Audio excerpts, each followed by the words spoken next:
Hello students, हम लोग करने वाले हैं class 12 chemistry chapter number 4 that is chemical kinetics.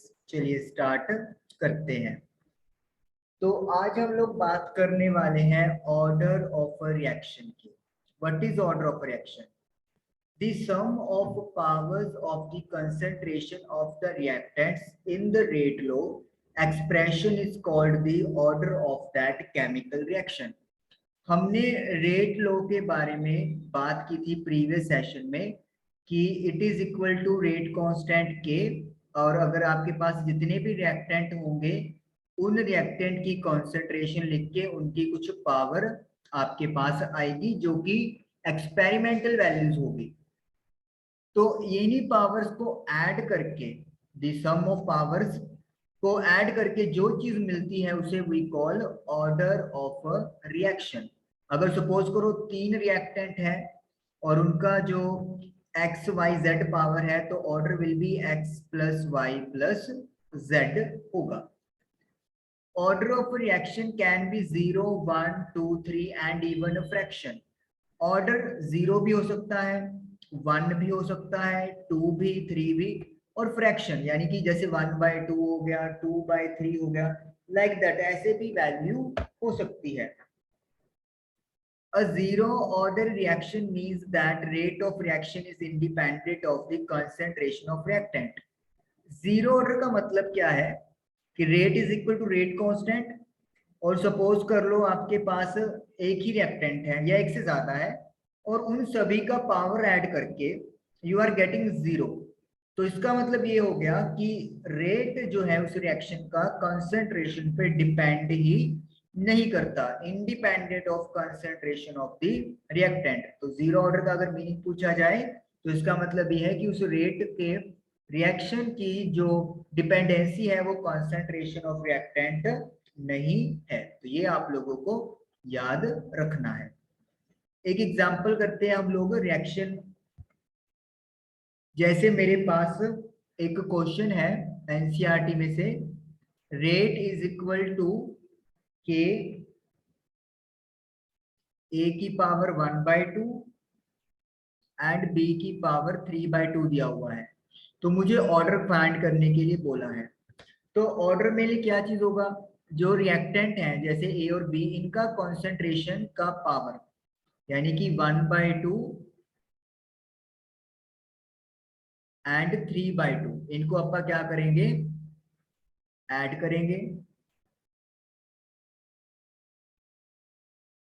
So it will be 2। तो यानी कि ये जो रेट ऑफ रिएक्शन है इसका ऑर्डर जो है वो 2 है, इस जो भी आपके पास रिएक्शन दी हुई है। सेकंड हमें रेट दिया हुआ है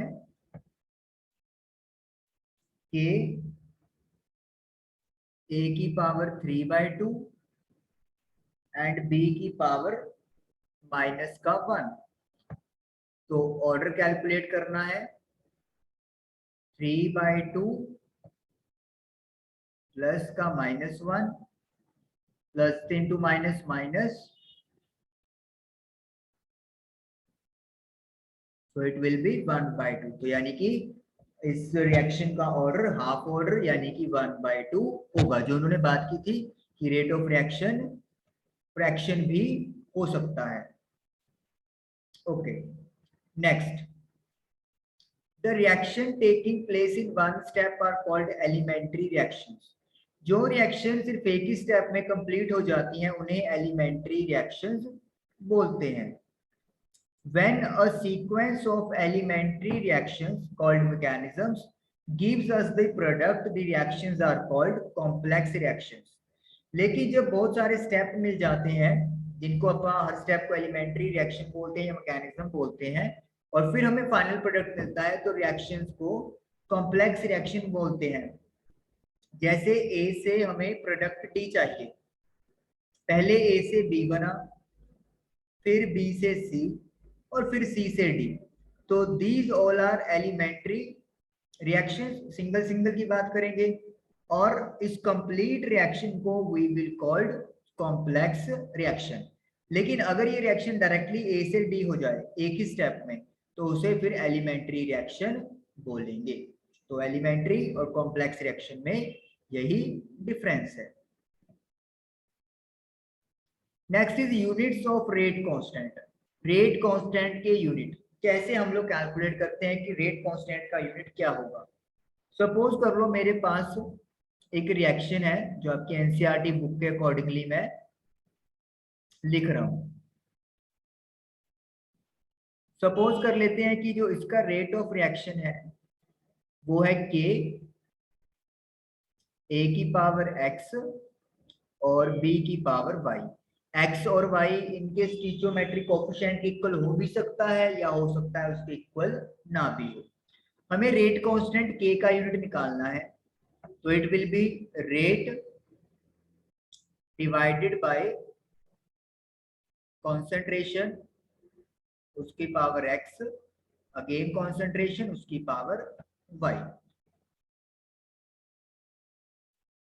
रेट अपॉन ए भी कॉन्सेंट्रेशन है और बी भी कॉन्सेंट्रेशन है। इसका मतलब क्या होगा कि जो यूनिट ए का है वही यूनिट बी का होगा। तो हम लोग रूल लगा देंगे कि अगर सेम बेस होता है तो पावर ऐड हो जाएगी। सपोज कर लो ए और बी का कंसंट्रेशन मैं यहाँ पर z से डिनोट कर लेता हूँ, x प्लस y। कुछ भी हो सकता है, हमें नहीं पता कि किस ऑर्डर का रिएक्शन है, क्योंकि x प्लस वाई आपको ऑर्डर देता है। तो ऑर्डर के अकॉर्डिंगली हम लोग इसको क्या लिख लेते हैं, कॉन्सेंट्रेशन की पावर n लिख लेते हैं। ठीक है, लिख सकते हैं हम लोग। मैं आपको यहां से समझाता हूं करके। रेट का रिएक्शन क्या होगा, मोल पर litre second inverse. This is rate का यूनिट, मोल पर लीटर पर सेकंड इनवर्स। ए मतलब मान लो आपके पास रिएक्टेंट है तो उसका जो कंसंट्रेशन है वो होता है यूनिट मोल पर लीटर, और यहां पर भी मोल पर लीटर होगा, यहां पर भी मोल पर लीटर होगा। अब हमें जो इसकी पावर है वो नहीं पता है, तो एक्स वाई हमने लिख दिया। पावर एक्सपेरिमेंटल डाटा है, 1 भी हो सकता है, 0 भी हो सकता है, 2 भी हो सकता है, फ्रैक्शन भी हो सकता है। तो उसी को जनरलाइज करने के लिए हमने क्या लिख दिया, मोल लीटर इनवर्स की पावर n। समझ में आया कि मोल पर लीटर तो आपके पास जितने भी रिएक्टेंट होंगे, चाहे 2 है चाहे 3 है, सबका यूनिट मोल पर लीटर जाएगा, और जो उनकी पावर होगी वो ऐड होती जाएंगी।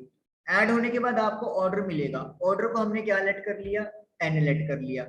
तो ओवरऑल जो रेट कांस्टेंट का यूनिट बनेगा वो क्या बनेगा, मोल, इधर पावर 1 है और इधर n है, तो ऊपर आके जो पावर है वो क्या हो जाएगी आपके पास, माइनस, तो 1 माइनस n।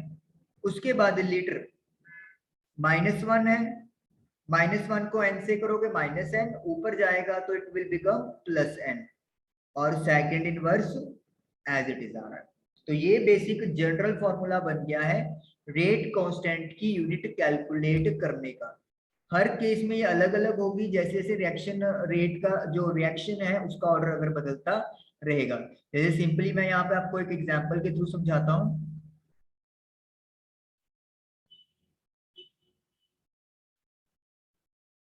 अगर सपोज कर लो 0 ऑर्डर रिएक्शन है,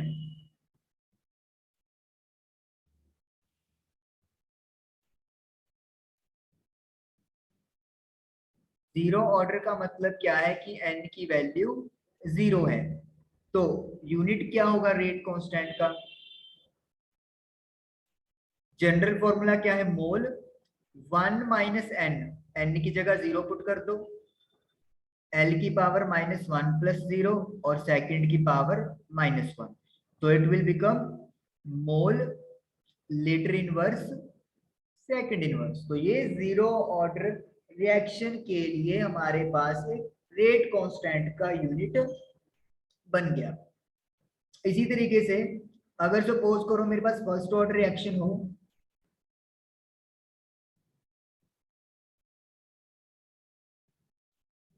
और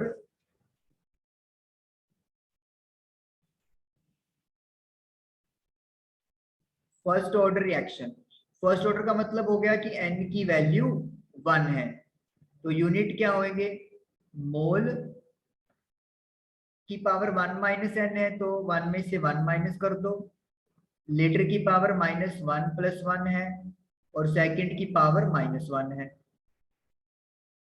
तो 1 में से 1 गया 0, 1 में से 1 गया 0, सेकंड इनवर्स। तो इसका मतलब है कि अगर फर्स्ट ऑर्डर की रिएक्शन है तो रेट कांस्टेंट सेकंड इनवर्स आप लोगों का बन के आएगा। तो इस तरीके से अगर आप जनरल फॉर्मूला याद कर लोगे तो बहुत ही आसानी के साथ आप लोग रेट कांस्टेंट का यूनिट निकाल सकते हो। इसको क्लियर करते हैं अपन। तो what is units of rate constant का जनरल फॉर्मूला? मोल की पावर 1 माइनस एन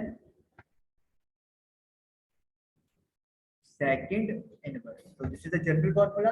अब हमारे पास क्वेश्चन है एक एग्जांपल एनसीईआरटी में से, हमसे रिएक्शन ऑर्डर पूछा है, हमसे ऑर्डर की बात की है और के की वैल्यू हमें दे दी है 2.3 10⁻⁵ litre mole inverse second inverse. चलिए, जो के की यूनिट है उसका जनरल फॉर्मूला क्या है? मोल 1 माइनस एन लीटर 1 माइनस का 1 प्लस एन सेकंड इनवर्स, और हमें क्या गिवन है?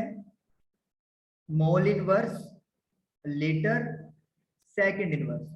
कोई भी कंपेयर कर दो, चाहे मोल चाहे लीटर, सेकंड में तो क्योंकि एन आ नहीं रहा और एन हमें यानी ऑर्डर पता करना है। सपोज कर लो मैं मोल की पावर को यहाँ पे कंपेयर करता हूँ, यहाँ पे क्या नजर आ रहा है आपको? 1 minus n should be equal to -1।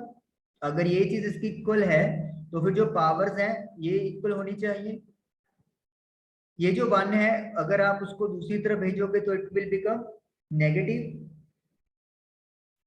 -2, तो n की वैल्यू क्या आ गई?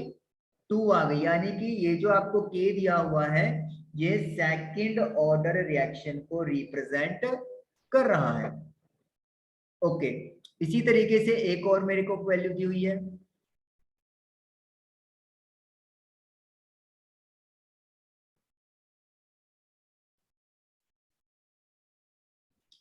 सेकंड में k की वैल्यू दी हुई है 3 मल्टीप्लाई बाय 10⁻⁴ सेकंड इनवर्स।